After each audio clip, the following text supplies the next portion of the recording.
Hey everybody, we'll be getting started in a minute or two, just giving everyone some time to join.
Hello.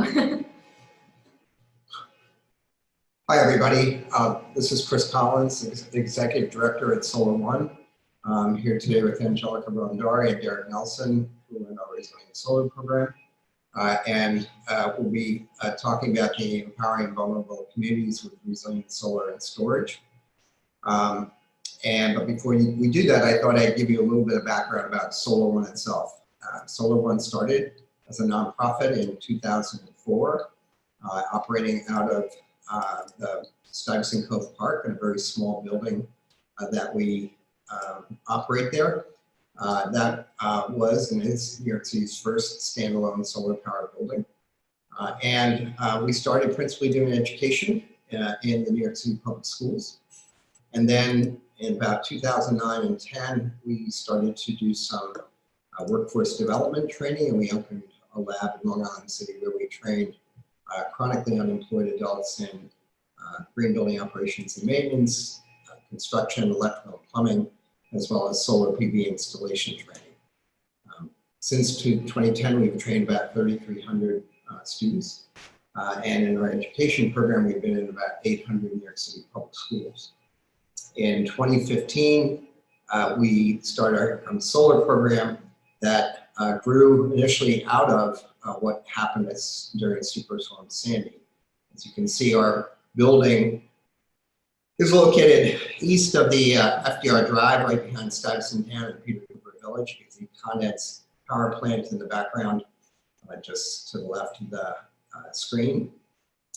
And the building took on 13 feet of water during Sandy. We had a stage that was immediately south of the building, and at the end of Superstorm Sandy, a 20 by 20 foot stage was on the north end of our building. So you can get an idea of the devastation that was experienced at that time. And we had a solar array on our roof, and our battery storage was up in the loft space. And so we were able to flip the switch the day after the building. We drained the building the day after Sandy hit, and we flipped the switch. And there you can see that we had power for about 10 days before the Con Ed plant came back online and before Stuyvesant Town and Peter Cooper came back online. And that really sort of led to the development of our current program, our Resilient Solar program, is solar and storage. And we have developed Here Comes Solar initially as a solar development program to put solar on affordable housing throughout New York City.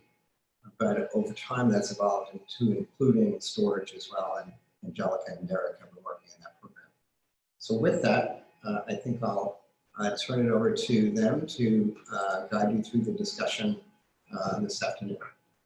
Thanks, Chris. I'm Angelica Ardari. I'm the director of the Resilient Solar Program here at Solar One, and we are really the part of Here Comes Solar, the technical assistance program that focuses on getting energy storage in New York City.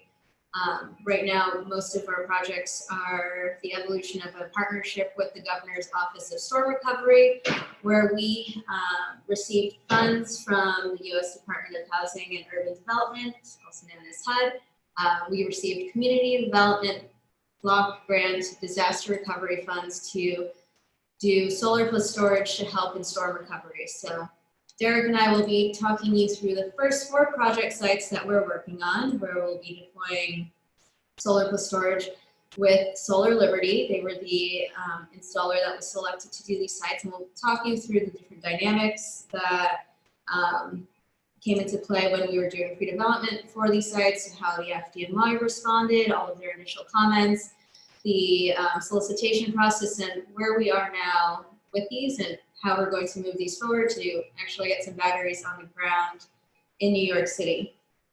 Before Derek gives you some overviews of those sites, I just want to give you a little bit more information about the Governor's Office of Storm Recovery Program. So this is a program that is focused on resilience and recovery. So as such, our energy storage systems are only used for backup power, which is really unique here in New York City, where we can really use batteries for other things to reduce the load on the grid. But that, in a sense, makes these projects a lot easier, where we can do smaller batteries for buildings' critical loads instead of trying to reduce their energy consumption overall. So that's one thing. Since these are federally funded projects, there are lots of requirements that go along with them. Bonds are required, bid bonds at the time of bid submission, payment and performance bonds upon contract execution. There are the standard levels of insurance that are required for working on federal contracts. We have minority and women-owned business participation goals, where we're looking for 15% participation in each of those. We also have Section 3 goals, where we're looking for participation in Section 3 with Section 3 persons or businesses. And we're also trying to work in vulnerable communities. And that, in many senses, is both low-income communities and also communities that are along the waterfront of New York City. And that is where we are. Hey, this is Derek. I work with Angelica on our Resilient Solar program, and I'm just going to pretty briefly here go through the state of the storage market in the city, and what corner of it these projects are designed to address. So the city has really big plans for energy storage, 1,000 megawatt hours by 2030. But that begs the question of where that storage is going to be deployed. And I think that's where we at Solar One fit in pretty well. Our specialty, specifically on Here Comes Solar, is helping bring the benefits of clean energy to New Yorkers who might miss out otherwise. So this is targeting those projects for which the economics might not be the best of any that you could find in the city. But through really detailed pre-development work and partnerships with AHJs, installers, and others, we think we can help make these projects possible. And that's exactly what's happening with these 4 projects that I'm about to introduce. So as you can see, they're all on the waterfront. We have 2 in the East Bronx, 1 in Southeast Brooklyn, and 1 in Canarsie. These are all communities that were really hurt by Sandy and need all the resilience they can get. And these projects are designed explicitly to help provide just that kind of support during future disasters. So I'll just briefly walk through each of these organizations, why we ended up working with them, and what they see to benefit from these projects. So first, at the top here, we have the Villa Maria Academy. This is an elementary school in the coastal Bronx community of Country Club, operated by the religious women of the Congregation of Notre Dame. Most of its students come from the surrounding East Bronx neighborhoods, and it's been continuously operating for more than 130 years. It's open long hours all year, including after school and summer programming, making it really something of a second home to its community, the faculty and students. So it's a place that they intuitively seek help during an emergency, but they unfortunately couldn't after Sandy since they lost power for days on campus. The seawall collapsed there, but the buildings were still usable and could have served the staff, students, and their families as they recovered from the storm. Solar and storage will empower them to do just that the next time the blackout hits. The Villa community will be able to gather in a safe, powered space in which they can recharge phones, other devices, and stage effective disaster recovery operations. Next, also in the East Bronx, we have a very different kind of organization. This is the Throgs Neck Volunteer Ambulance Corps. They're a nonprofit health service provider that delivers basic life support services to the East Bronx. They lost power during the first night of Sandy, but they did everything that they could to serve the community nonetheless, including using battery-operated radios, candles, and flashlights to make do in their building. The most challenging part for them, though, was just opening the garage door here by hand, a process that took 15 minutes. This is one of the simplest yet most urgent applications of emergency power that solar and storage will provide at Throgs Neck Volunteer Ambulance. They did so much with so little after Sandy, and with these kinds of systems, they'll be able to do much more in the future. Now onto Brooklyn.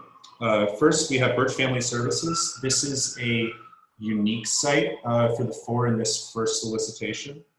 This is a nonprofit health service provider that serves as a residential care facility for adults with severe developmental disabilities.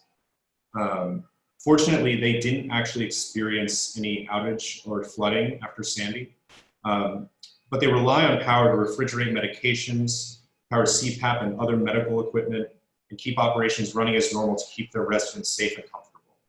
Therefore, this site will not serve the broader community in the same way as some of the others, where they will not be receiving people from the surrounding neighborhood, but instead will be focused on keeping this vulnerable population safe and looked after until they can be relocated during an emergency. Finally, we have another volunteer ambulance company, also in, this is in Canarsie.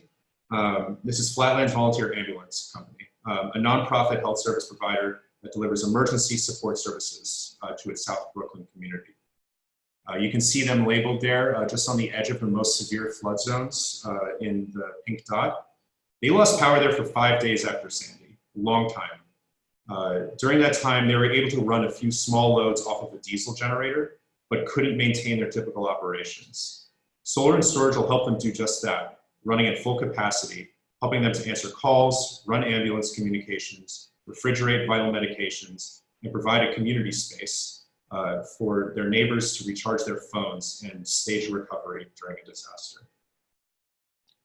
Each of these sites is unique. They all have their own strengths that make them such vital community resources during times of need. They also have their own site-specific structural and electrical conditions, and our detailed pre-development work captured this so we can make sure that solar and storage will work seamlessly at each of the sites. Angelica will help us dig into that process. All right. Sorry. Okay, so first site is Birch, and Derek said we have a very robust pre-development program where we assess all of the sites for deployment feasibility, and there's two parts to this: assessment for solar and assessment for storage. But before we do any of that, we look at the community and how we can make these systems work there. So the area highlighted in red over here is Birch. This is a very residential community. There are no commercial facilities around. It's a semi-attached building. This is a driveway that goes to the back of their building. They have a small yard in the back, and they share the driveway with with the adjacent building. The yard is connected to the other 4 yards, so it's very tricky when it comes to energy storage. So that was one of the factors that that came into play when siting energy storage here. The rooftop at Birch is your standard residential rooftop where the structure underneath is wooden. So it's not the type of structure that the FDNY is very keen on siting lithium-ion systems. So as a result, we decided to site energy storage in the backyard for this building. We have a really small solar energy system on this roof. Here we're constrained by fire code and other zoning regulations, so it's really, really tiny. It's 5.94 kW, but that's still enough to add some charge to the battery. But we have 2 large energy storage systems in the backyard. We're going to have a total of around 48, oh sorry, that's 1 inverter and 1 energy storage system in the backyard. It's going to be 48 kilowatt hours that will power the critical loads of the building that Derek was talking about, really the emergency medical equipment, lighting, things to keep the residents of this facility safe in the aftermath of and during an emergency, so they can evacuate to a safe place in the days following. So we have a model of this. I'm going to talk through some of the other considerations here. When we met with the FDNY to talk about the site, a few things came up. They wanted to know about proximity to fire hydrants. So since this system is sited in the backyard, what would access be like to get to those storage systems from the driveway? So luckily for us, all of our systems that, all the sites that we've chosen are in close proximity to fire hydrants. So further down the street, that building with the brown rooftop has a fire hydrant right in front of it. Sorry, mouse thing. And then on the opposite street, there's also a fire hydrant. There's also relatively decent access to the backyard. You can get to the backyard from both streets that that are adjacent to the Birch property. So if a fire truck needed to put out a potential fire, it could have the means of doing so. If the storage system ends up needing to have a standpipe can be run along the side of this building directly to those energy storage cabinets in the backyard, and it can be accessed from the front of the driveway if that doesn't prove to be a good option. At this site, we're doing lead acid. Solar Liberty decided to move forward with that type of system given the constraints here. There's also, this was the best option given the close proximity to the other yards that are around it, and the less of a thermal challenge for the FDNY to get around. So that's Birch. And the next slide shows more of the technical dimensions of the system. So again, you can see that the storage is in the backyard, very close to the corner of the building. This object over here that you saw in the previous drawing is a combustible shed, so we have to stay as far away from as possible from that. The storage system is going to have conduit trenched underground and then go to the building over here. Solar will charge the storage, but since it's such a small solar energy system, the storage system is oversized, so it can, so it doesn't need to rely entirely on solar. Next site we're going to look at is Flatlands Volunteer Ambulance Corps. Also a very challenging site. This is in a mixed residential and commercial neighborhood. Flatlands building is right here on the corner. They have a fire hydrant right in front of the building. And the challenge here is that it's a very combustible building. This is their ambulance outside in the backyard here. There is a garage with a bunch of oxygen tanks as well as the ambulance. So siting on the rooftop here was not an option for us. Since this site is not in a flood zone, that is in a high risk for electricity loss zone, we decided to site the storage system in the interior of this building. So the Flatlands Volunteer Ambulance Corps is going to get lead acid batteries, since those are the only kinds that are allowed in New York City to be indoors right now. They're going to have 96 kilowatt hours to power their entire building, which will both serve for running their normal operations when they are responding to emergencies, as well as providing power for the community to use during emergencies. So on the second floor of this building, there are a bunch of community rooms where they hold workshops and teach different things related to emergency medical services. So those 2 rooms are very large and will serve as a great convening space for people to charge their cell phones and other devices that they need to stay in touch with others during emergencies. Another challenge to the site is that there is a gigantic radio tower at the top of the building. So the only type of solar that could really work here is a canopy. So they're getting a 13.86 kilowatt canopy, which I'll show you a little bit more of here. And we're really excited to have this canopy because that's the only way that they can really get anything on this roof. It's a really narrow building, and there's some other challenges associated with it that we're very grateful for Solar Liberty to work through with us, including there being asbestos in the seams of the roof where they've re-roofed for some reason. So this image shows the solar on the roof as a canopy, the battery and the inverter inside. Again, this is lead acid, so you can kind of see it here, but there are these vents on the side of the building that will be really helpful in developing all of the other control systems that are necessary for siting batteries indoors. And that room will only be occupied by batteries, so it is occupied by tons of Snapple right now. The next site and the site following this are our East Bronx sites. And these are both going to be with Volunteering, incredible, and it is a emergency response organization right next door to a fire station. So this building that you see here to the northwest-ish is a fire station. There are fire trucks that pull in and out of here regularly. They correspond with the organization on the ground here to help them for when they need help in responding to emergencies. And like Derek said, it was really important to power their facility during, to give their facility power during blackouts, because they have equipment that's needed to respond to these emergencies, like the garage door, radios, and other various things. This is a really small building.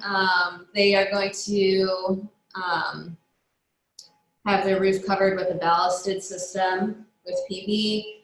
Again, since it's a small building footprint and our limiting factor here is PV, we've oversized the energy storage system to make up for that loss. So they're going to have 91 kWh of energy storage that's sited in the backyard. We're able to site energy storage in the backyard here because the this site is not in a flood zone. The center point in the backyard actually is kind of on a slope. So it's at a high point in the neighborhood. We have 2 lithium-ion battery cabinets there, one inverter cabinet, and there is access for the FDNY from this driveway that's adjacent to the fire station next door. There's also small access over here, and if needed, a standpipe can be run from the exterior of the building to the cabinets itself.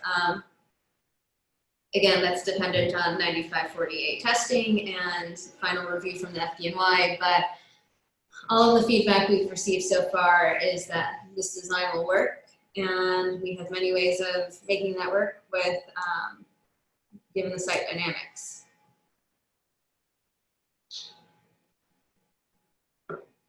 So just giving you a closer look at this building. It's a single story.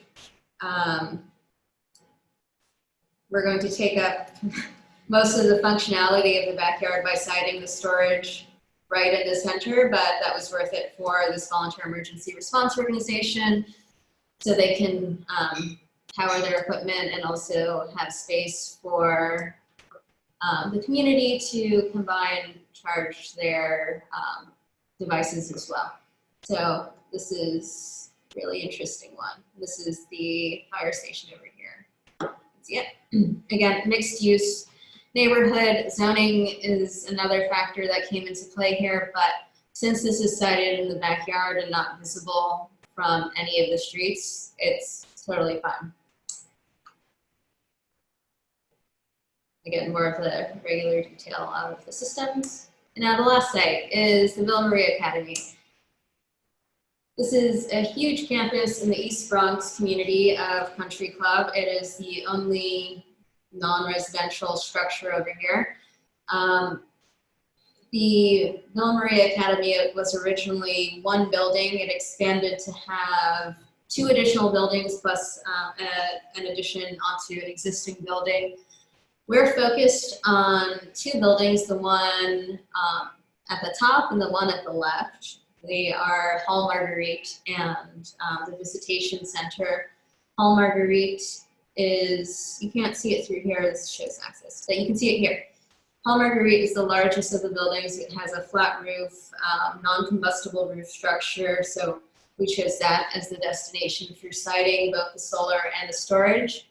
Villa Maria is in a flood zone. If you look here, you'll see how close it is to the water. The track over here was totally destroyed by Sandy. This property is so large that it encompasses a few different flood zones. So this building where we're siting everything on is actually in one of the less severe flood zones, but this building and these buildings over here are in more severe flood zones. So we wanted to keep everything on the rooftop in the event that there is an even more dynamic Sandy that comes and changes our projections of how flooding will happen. So everything here is sited well above the design flood elevation, and we're very happy that we can do it. An interesting thing about this site is that while we are siting all of the equipment on this building, we're actually powering this building over here, which is the Visitation Center, and it's also their gymnasium. So it's a really large space, open, ideal for gathering large amounts of people in a single space for disseminating disaster recovery information, charging, hanging out, having lights, having access to fans during emergencies. And the only reason why we're able to do that is because this building, the Hall Marguerite and the Visitation Center, Hall Marguerite and the Visitation Center are connected underground by the same electrical service. So we won't be powering critical loads here, but we will be powering the entire gymnasium. And one of the great things, again, about this facility is that it's a school. They have a focus on STEM education. They really want to teach the importance of renewable energy to their students, and they're able to do that through programs like ours. In their gymnasium, they used to have those really inefficient HID lights. They've since upgraded to LEDs. So they've not only been decreasing their energy consumption overall, they're able to use the battery for even longer. This is one of the cases where the solar will be able to recharge the battery, and probably one of the most important in that it will come into play very much. Now, just a few quick statistics before we take some questions. Before going solar, these sites used a ton of electricity, even though 2 of them are volunteer emergency response organizations and are only operational really at night. They still had pretty high electric bills. The school had a really high electric bill since it's open all the time for after school programs and throughout the summer. But after solar, they're going to be able to reduce their electricity by around 40% conservatively. So it's likely that they'll even be able to reduce it more. And in the case of the volunteer ambulance, we're going to be able to eliminate their electric bill entirely. So they'll pay their delivery charges, but they won't have to pay anything for consumption. Now, their resilience impact. We're going to help tons of people at each of these sites. So this is drawn to the scale of the battery somewhat. The Villa Maria has the largest reach in its community, so they serve over 300 students, and combined with their families, they will have the largest, they'll be able to have the largest reach out of any of these other organizations. The volunteer ambulances will be able to serve their communities as normal, and then also provide some space within their facilities for community charging. And Birch will have a tremendous impact in that its residents will be able to shelter in place safely and be able to evacuate, even though the community cannot use it. So again, that's our work. We are a part of Here Comes Solar, but there's also storage now. So again, one of our goals at Here Comes Solar is to remove the barriers that are associated with development of renewable energy projects. We've figured that out for solar, and now we're figuring that out for storage. We know these are really small systems. They're really not going to be doing very much, but when they are functional, they will be, they'll be beyond valuable and will pave the way for getting many more functional energy storage projects installed throughout the city. So with that, Derek emailed everybody a link to ask us questions. We'd love to take some and give you some answers. Please send them that way. In other news, we will be releasing another RFP for the next 4 sites that will be included in this program. Those are 4 Brooklyn Public Libraries. They're all in Brooklyn, as they're part of Brooklyn Public Library. We've cited lithium-ion systems for all of them. 2 of them will fall in the small category. 2 of them will fall in the medium category. So that means that some of them will have an easier time with getting permitting accomplished than others. And we hope to release that in the next few weeks. If you have any questions about that, you can email us and we'll be happy to answer them. We can also provide more input and more information on the different federal requirements. So again, bonds are required. You will have MWBE participation goals, and you'll have Section 3 participation goals.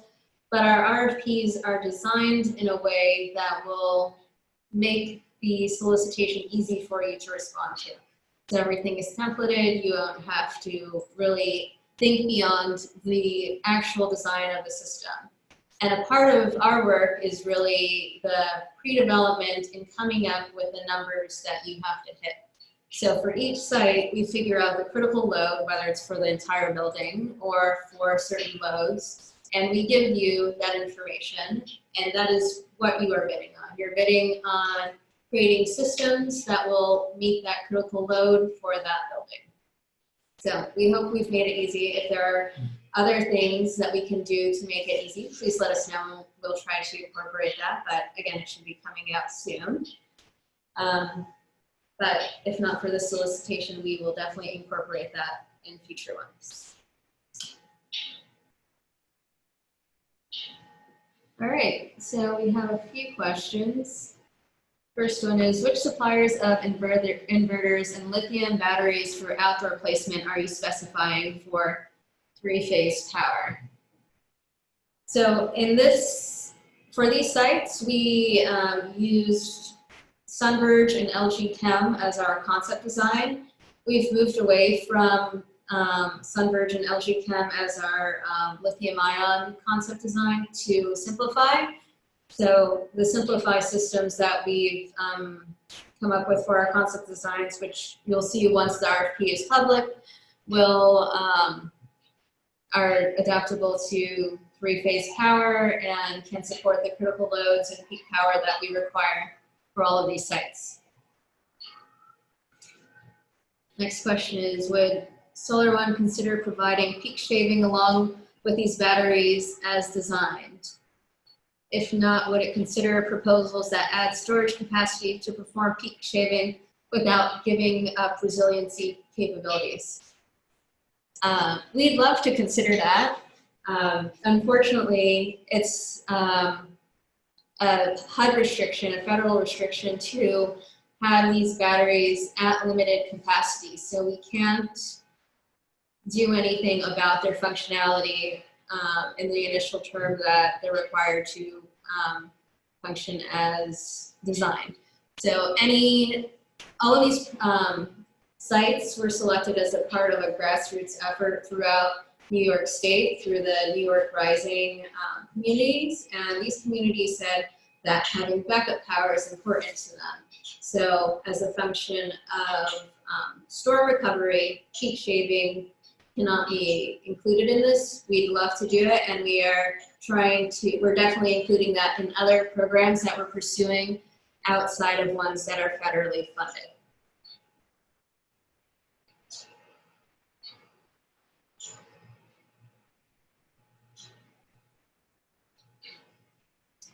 I'll give 2 more minutes for questions, and if not, we will end early.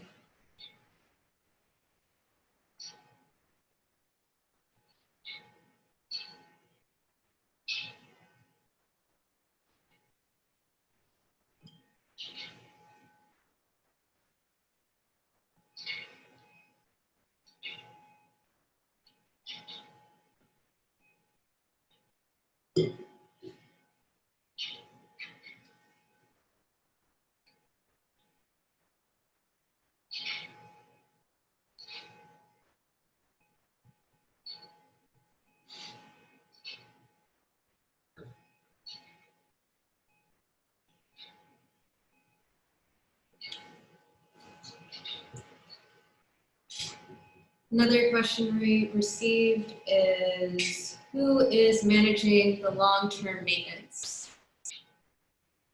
And that's a very interesting one. That's a question we get all the time from the sites and from the governor's office, and something we've been thinking about a lot internally.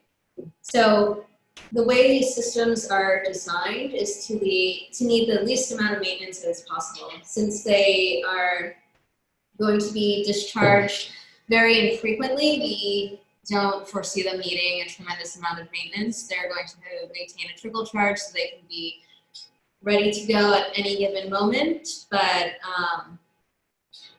as the FDNY will require them to be cycled once a year to be tested, that will be up to the energy storage provider at this point. But we don't have long-term maintenance contracts associated with these projects. We can't actually do that. CDBG-DR funds can only be used for design and installation, which is why we designed these systems to be as low maintenance as possible.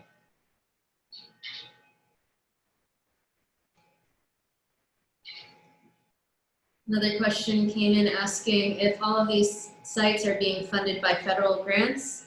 All of the sites that we included in this PowerPoint are being funded with federal grants. That is true for all 4 of these sites. The sites that will be coming up in the next solicitation from Brooklyn Public Library will be a combination of federal funds as well as city funds. The solar will be funded by DCAS. The storage will be funded by GOZER. Since a large portion of this is the storage side, all of the same federal requirements will apply. Prevailing wage, bonds, MWBE, and Section 3 participation requirements, those are all things that are still applicable. But one other thing that I'd like to add to that is, in addition to supporting our contractors in getting these projects done from the start of the project all the way through sign off and commissioning, we also support with the reporting requirements. So I know that federal contracts are sometimes not the most easy things to deal with, and maybe not the most pleasant for reporting, but we've been working on these projects since 2017. We've had to do tons of reporting, and not only are we here to help with the technical side of designs, we're also here to help you get through all of the federal requirements and to make sure everything is in compliance with the funding that we are receiving.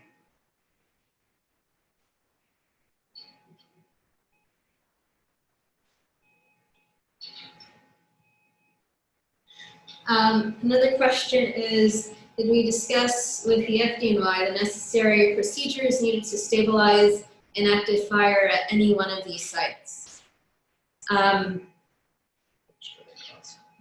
how much do these systems cost? So for the fire question, that is something that we're going to address with them very soon. Applications from Solar Liberty are going to be going into the FDNY, I'd say before Thanksgiving, and then they'll be doing their initial site walks to determine what specific measures are needed. Initially, their response, given all of the pre-development materials that we've provided them, has been promising in that they don't think there will be measures needed beyond maybe a dry standpipe run into the actual energy storage cabinet. But all of that is dependent on 9548 testing. Since we're doing 2 lead acid systems, those we are more comfortable with moving forward through existing codes, since lithium ion code was just enacted, I think, a month or so ago. They're still deferring to the testing methodology and looking to that to determine how far storage systems can be sited from structures, what types of materials need to go underneath the cabinet. So we've thought about a lot of these things, but none of it has been finalized since they haven't done their actual site walk yet, and they haven't spoken to the 9440A regulation specifically yet for the 2 of these sites. The cost issue, I can say these projects cost a lot more than they do in other parts of the country and other parts of the world, but I cannot give you specific numbers associated with these particular projects at this time. Nira, can you read that question again, see? Yep.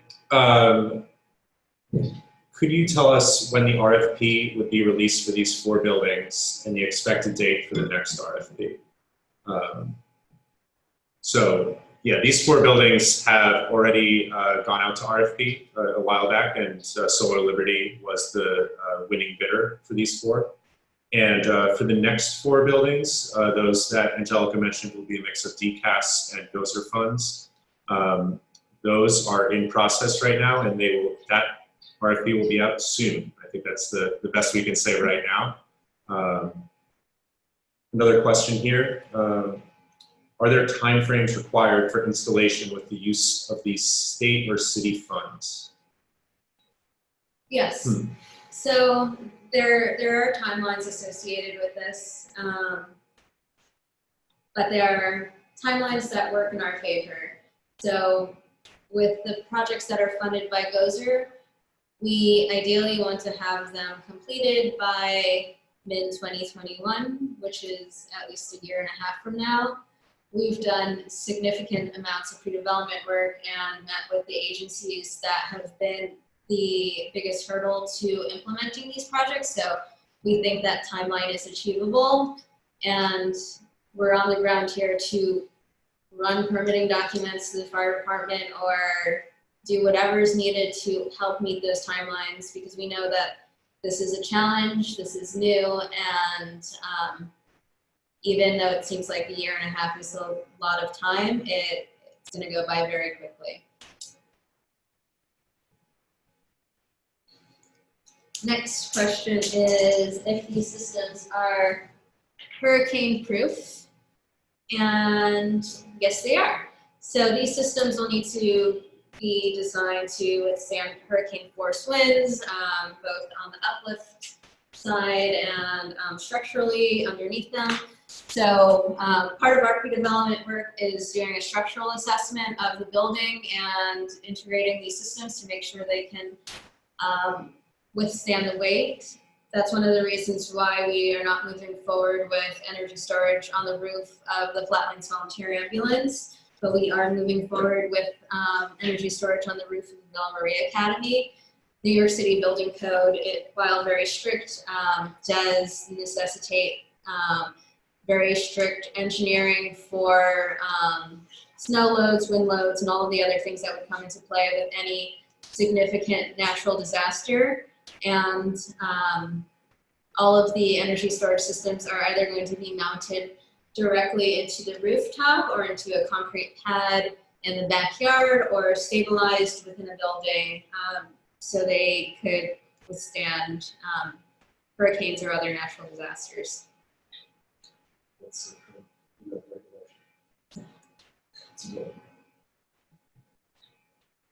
Are there any more questions, Derek? I think that's it for now. But again, if anything else comes up, please feel free to email us with any questions. Happy to help. Yeah, and we're going to follow up with everybody. We are creating an installer network. Vendors can stay in touch with each other and partner on these RFPs. We can't specifically direct you to one vendor or another, but Derek will be sending you an email that allows you to opt in to displaying your email, so you can have your information out there if you're willing to bid on these RFPs and you want to work with somebody else. I know bonding is an issue for some organizations, but if you work with a larger firm, you can potentially overcome the bonding situation that way. Some companies are specialists in solar, some are in storage. That's a great natural pairing. So we want to make it easier for you to create the relationships to have a successful bid, and that follow-up will be coming soon and will be available prior to release of the next RFP. And that's all. Thank you so much for joining us. This webinar was recorded, so we'll put it on our website. You can access it and listen to the Q&A again and send us any other questions. And again, thank you for your time. Have a great day.